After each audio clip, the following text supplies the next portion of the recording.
The Aegis Redeemer had a long and somewhat troubled development. Winner of the next great starship contest, it remained in limbo for some time. Now it's finally in our hands, how does this backer-designed ship stand up? To find out, grab your towel and join me for the Hitchhiker's Guide to the Verse.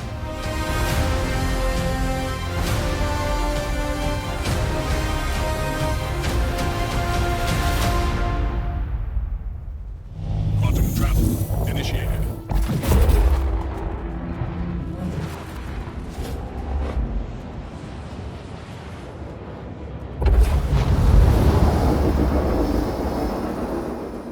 First, a disclaimer.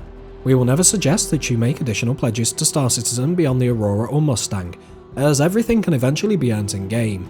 Thus, that's all that's needed to play. As such, any recommendations made are based solely on in-game pricing. If you want to spend real money, that's your prerogative, but we're not going to advise you either way. With that out of the way, the Aegis Redeemer. The Redeemer went through a lot of changes throughout concept, and upon finally reaching our hands, she now has but one singular purpose. Charge headfirst at the enemy, shrugging off everything they can throw at her, and return their warm welcome with enough firepower to make even God piss his pants. And if the recent British weather's anything to go by, it doesn't succeed in this goal. It excels. Few things are as deadly as a Redeemer with her full complement, with the community given moniker of Mini Hammerhead being a badge well deserved. It's also accurate in more ways than one. You'd be hard pressed to tell the difference between a Redeemer and a Hammerhead from the pilot's seat. With a pitch and yaw rate of only 23 degrees per second, the Redeemer is the third least agile ship in the game, barely pulling ahead of its bigger sister, or even the 890, which is a capital class vessel. This could be somewhat forgivable if not for the arduous angular acceleration values further exasperating the problem. Needless to say, many people, myself included, are calling for this to be buffed, say by about 20%, at the expense of one of the shield generators. Or at least just tighten up the jerk and acceleration values. Please, CIG? Pretty please? Assuming you don't need to turn, however, in a straight line, the Redeemer can move. With a forward acceleration of 5.1 g and a reverse of 3.6, you can push her to an SCM speed of 140, AFB speed of 960, and come to a stop again in a surprisingly short time, though I should note here that the Hammerhead has a top speed of 1000. Yet it's actually slower than a Hammerhead under full burn. Take the Redeemer planet side, and it handles about as well as in space. Despite its somewhat blocky appearance, it manages to maintain a high velocity and low atmo, though turning is somewhat drifty unless you leverage the afterburners to bring your vector in line with the nose. Takeoff and landing is smooth as one could ask too, thanks to its somewhat powerful VTOL thrusters. Now let's turn functionality. I'm going to focus on the non-combat side first of all. The Redeemer is a surprisingly capable daily driver, so long as you don't plan on carrying much cargo. With enough quantum fuel to make multiple round trips, wherever your destination, and a good-sized hydrogen tank, you're unlikely to find yourself in need of a fuel rat. In the downstairs area we find a full set of beds, each doubling as an escape pod, toilet and shower, a kitchen, which comes fully stocked with beer by the way, 10 out of 10, ship of the year, and a 2 SCU cubby for your storage needs. Moving upstairs we have 4 jump seats, which serve absolutely zero purpose, armoury and weapon storage, and the various components and stations. Personally, I feel the bottom and top rooms will be better suited swapped around, especially with the purported modularity of the prior, but what we got is what we got.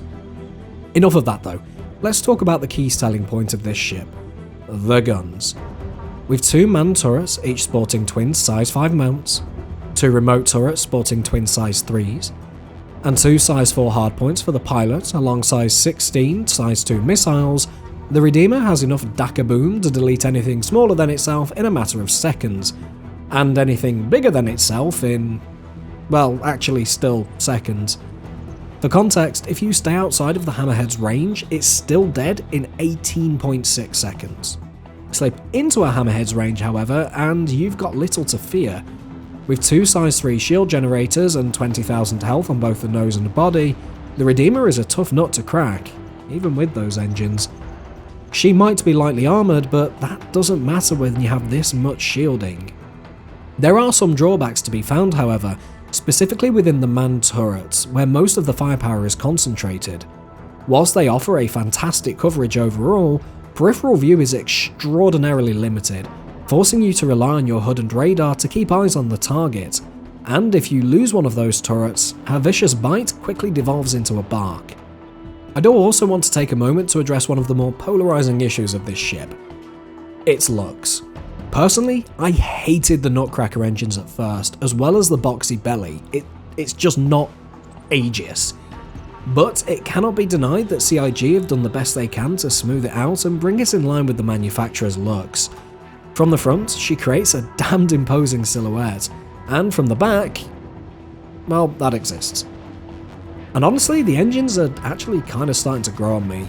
I am curious to know what others' thoughts are on this aspect of the ship. So, is there a place for the Redeemer? Now, as always with new ships, we're yet to see an in-game price, but we'd estimate it's going to be around the 5 to 6 million UEC mark based on its stats. That would make it about 2 to 3 times the cost of a Vanguard, half of a Hammerhead. That's actually a pretty solid value proposition for 3 players looking to cause a ruckus, and it offers a lot more bang for your buck. Literally. For a solo player, however, the lethargic mobility and lower pilot DPS in a comparable loadout versus the Vanguard makes it impossible to recommend for combat. Stick with the Ares for big targets, Gladius for small, or the Vanguard for a mix.